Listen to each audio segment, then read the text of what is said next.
Making a dozen or so window screens from a kit was tedious and repetitive, but pretty straightforward, and the screens turned out pretty taut and wrinkle-free. In contrast, making more than a dozen storm windows using the same window frame kit, swapping in 20mm clear vinyl for the screen material, has been a huge challenge.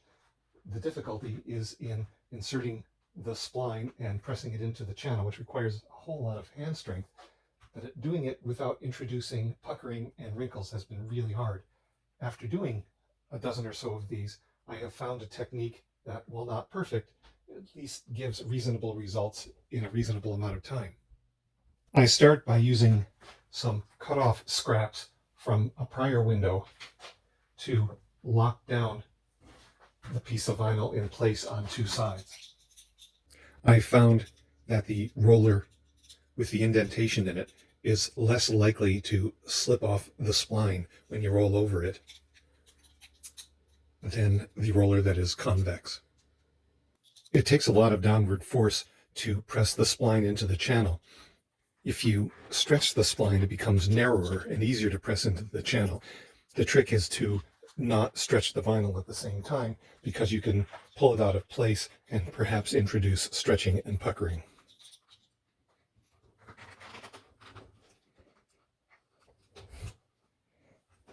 So here I'm pinning down one corner with just a scrap of spline.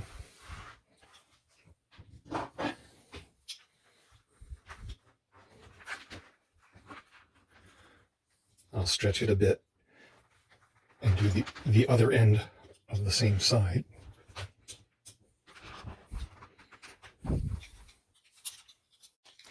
Then I'll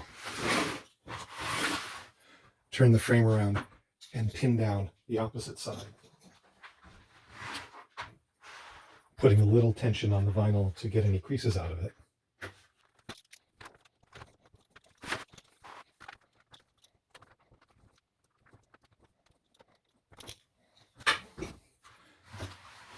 Now the vinyl is pinned down in 4 places. Next, I rotate the frame so I can work on an edge that's not pinned down at all. I use a piece of the full-length spline. Make sure there's a little overlap on both ends. What I've been doing is starting in the middle, put a little tension on the vinyl, and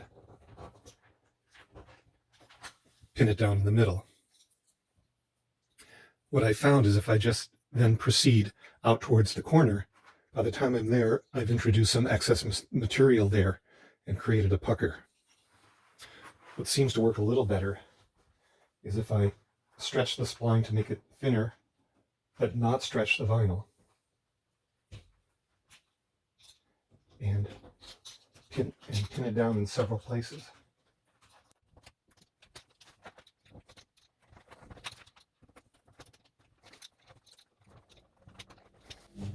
Then I try to flatten the rest of it along the length.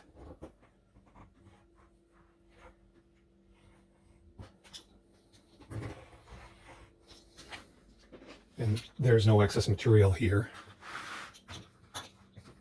Now I do the same at the other end. Stretch the spline a bit. Pin it down at the end.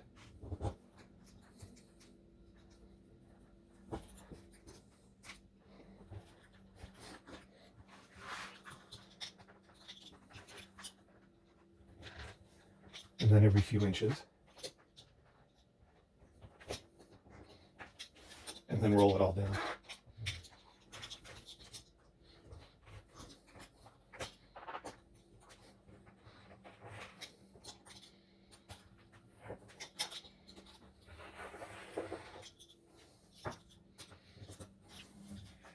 That's that side down.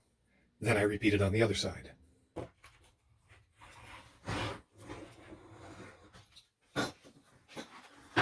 So now the two opposite edges are done. Now we return to one of the first two that we pinned down and put a full length spline in this side. I use the same technique as before, leaving some extra spline at both ends, starting in the middle a little tension on the vinyl to stretch it out. That's all 4 sides done. A key thing to note is that no, it's not perfect. I haven't made any of them perfect. I had to lower my standards a bit to complete these in a realistic amount of time and just decide it's good enough. The remaining steps offer no special challenges. I have to trim the spline to length and push the ends down.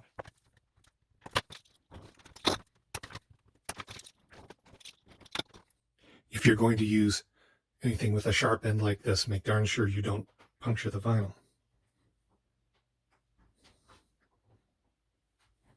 Once the excess spline is trimmed on all 4 corners, you have to trim the extra clear vinyl.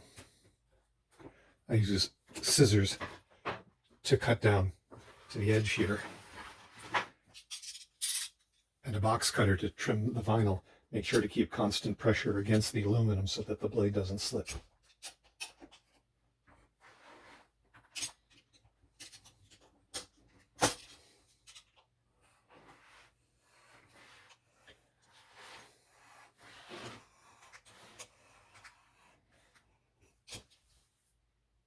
Then only one step remains, adding some weather stripping all around the perimeter on the side that's going to be facing in towards the window frame on the bus.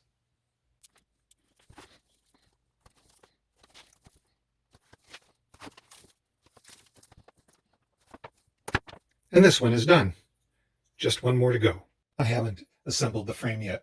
I have to cut the 4 sides to size.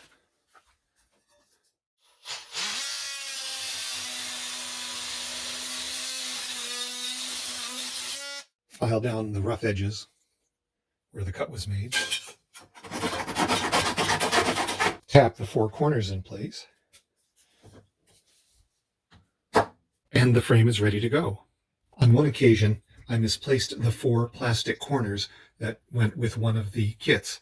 Happily, using my 3D printer, I was able to print replacements using plans available for free on the web. The problem I'm facing now is that the large roll of 20mm clear vinyl that I ordered for this project was just a little bit too small to eke out the piece I needed for the final frame, number 14. Rather than order more, I'm going to conduct an experiment.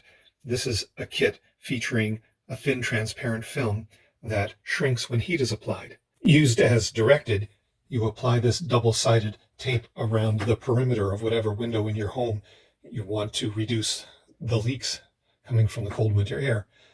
But I'm not going to use double-sided tape. I'm going to see if I can press this plastic film into the channels using the spline, as I did with the 20mm vinyl. Since this film is so much thinner, there's a lot less resistance to pressing the spline into the channel.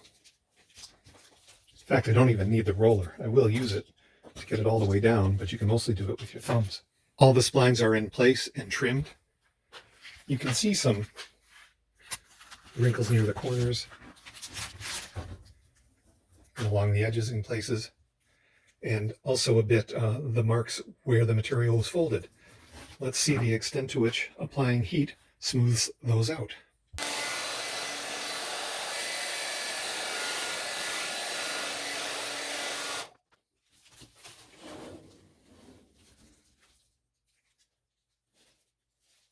Much improved. Here it is all ready to go. It's taut enough that it sounds a bit like a drum head. This is obviously less robust than the 20mm vinyl, but I'm not going to put it in any high traffic area, so hopefully it will last some time. I'm a little concerned about whether it has comparable insulating abilities, but I think the major source of insulation is creating an air gap between the clear plastic and the window, and this should do this as effectively as the thicker vinyl. I started making these storm windows a number of weeks ago, and I'm really happy to be putting this project to bed finally to continue on with the next one.